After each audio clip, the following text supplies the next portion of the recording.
नमस्कार साथियों, कैसे आप लोग। उम्मीद करते हैं आप लोग अच्छे होंगे, मस्त होंगे, स्वस्थ होंगे।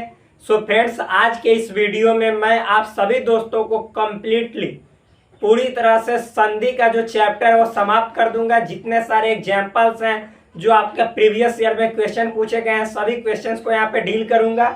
आप देखते जाइए।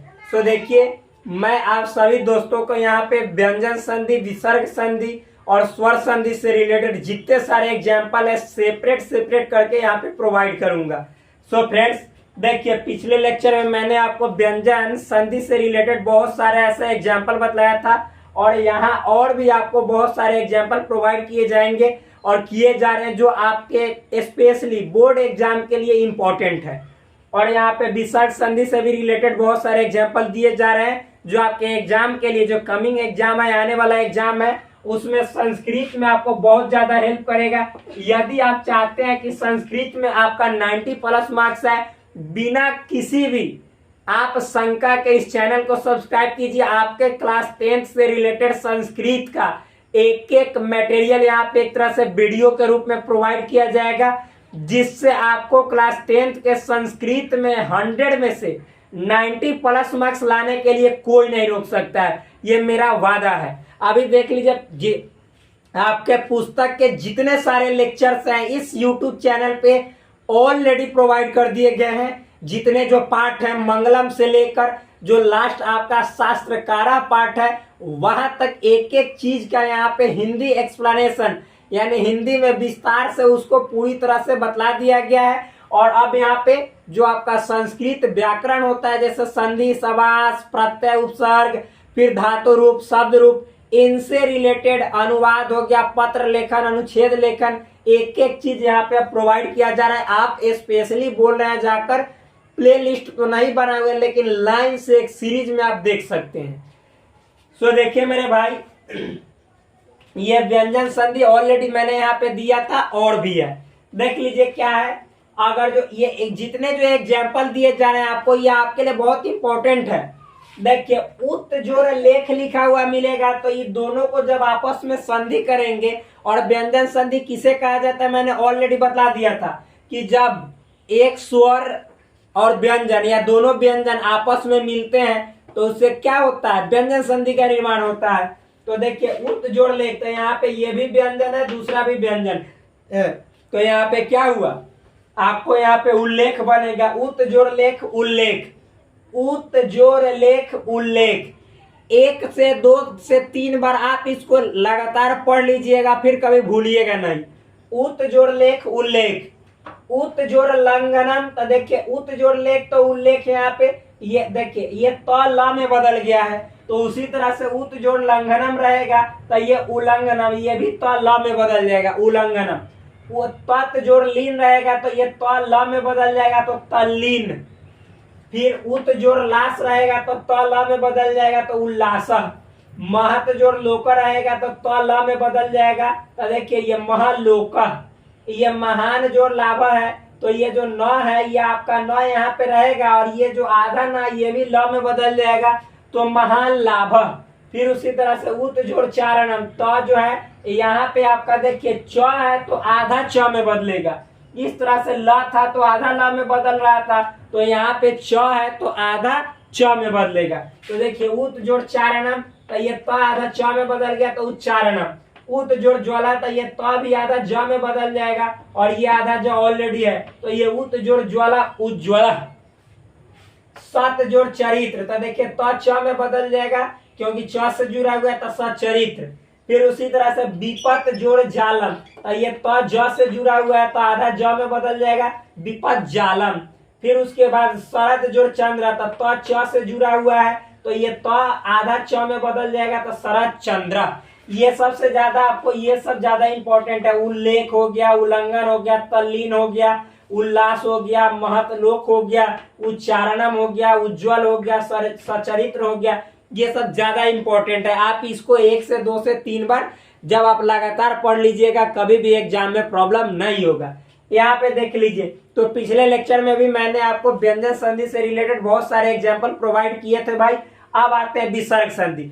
विसर्ग संधि को पहचानने का सबसे बेस्ट तरीका है कि जहां पे इसका संधि होगा, सॉरी संधि नहीं, संधि विच्छेद होगा, तो देखिएगा विच्छेद में जो पहला लेटर मतलब कि जो पहला शब्द है, तो पहला शब्द का जो लास्ट वाला होगा वह विसर्ग से जुड़ा हुआ होगा। देखिए यहाँ पे मना में न विसर्ग से, सरा में र विसर्ग से जुड़ा हुआ है, मना में न विसर्ग से, तेजा में ज विसर्ग से।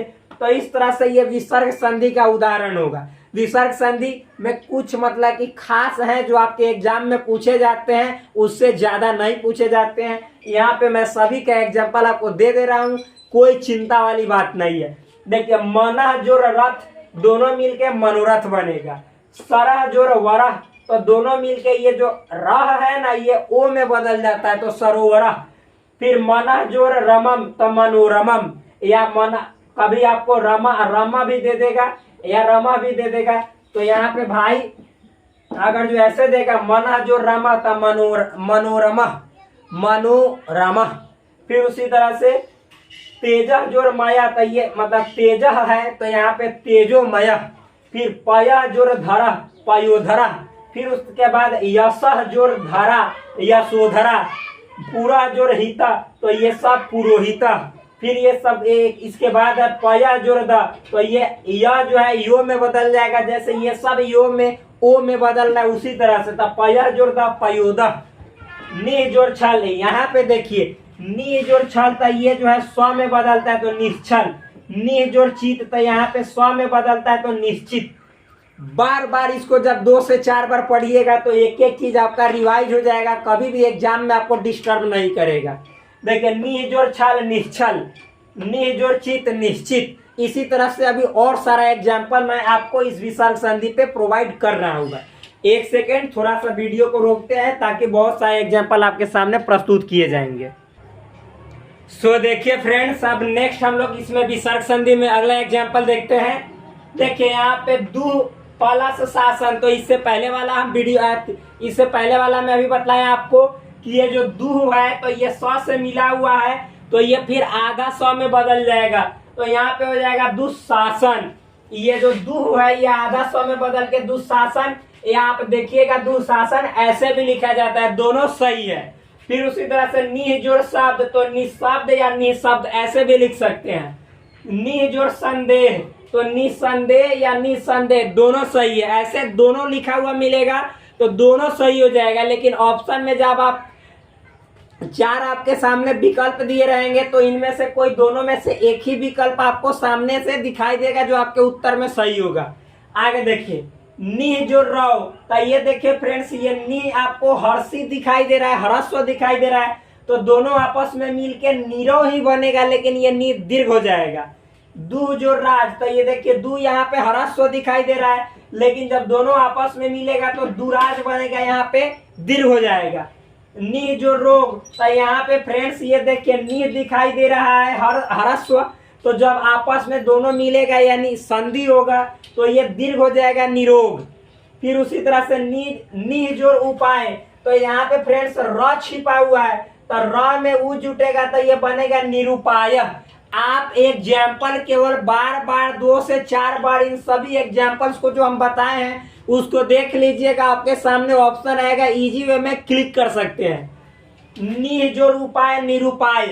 फिर निह जोड़ जलम, तो ये निह जो विसर्ग है ये जब जुटेगा ज में तो र में बदल जाएगा, तो निर्जलम।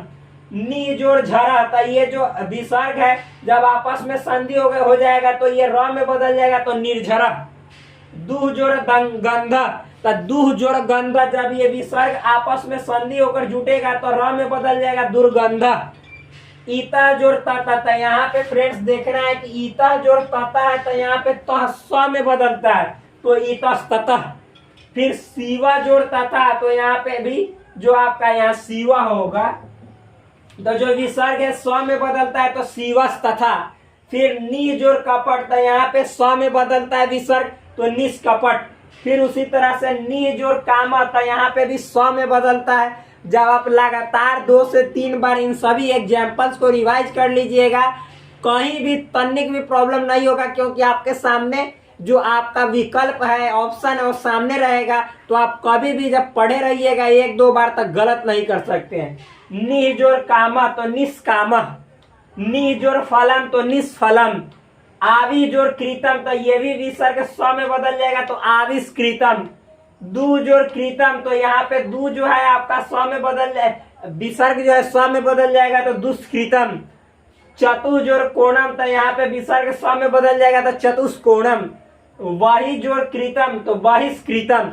यदि आप पढ़ने वाले सिंसियर स्टूडेंट होंगे तो एक दो बार इसको पढ़ लीजिएगा, 1% भी आपको तकलीफ नहीं होगी संधि में। और भाई बतला देना चाहता हूं कि मैं स्वर संधि, व्यंजन संधि और विसर्ग संधि एक एक चीज यहाँ पे समाप्त कर दिया। अब इसके बाद जो मैं स्टार्ट करूंगा अगला टॉपिक, उस टॉपिक का नाम है भाई उपसर्ग। तो मैं उपसर्ग स्टार्ट करूंगा और उपसर्ग के जस्ट बाद प्रत्यय पढ़ाऊंगा, ये सभी आपको पढ़ाऊंगा। तो मिलते हैं आपसे नेक्स्ट वीडियो में, तब तक के लिए धन्यवाद, bye bye, take care, love you all. Please do subscribe this channel, like this video and also share with your friends. That's all friends, जय हिंद साथियों, जय भारत माता, जय श्री राम। मिलते हैं आपसे नेक्स्ट वीडियो में, तब तक कीजिए आप लोग अच्छे से अध्ययन।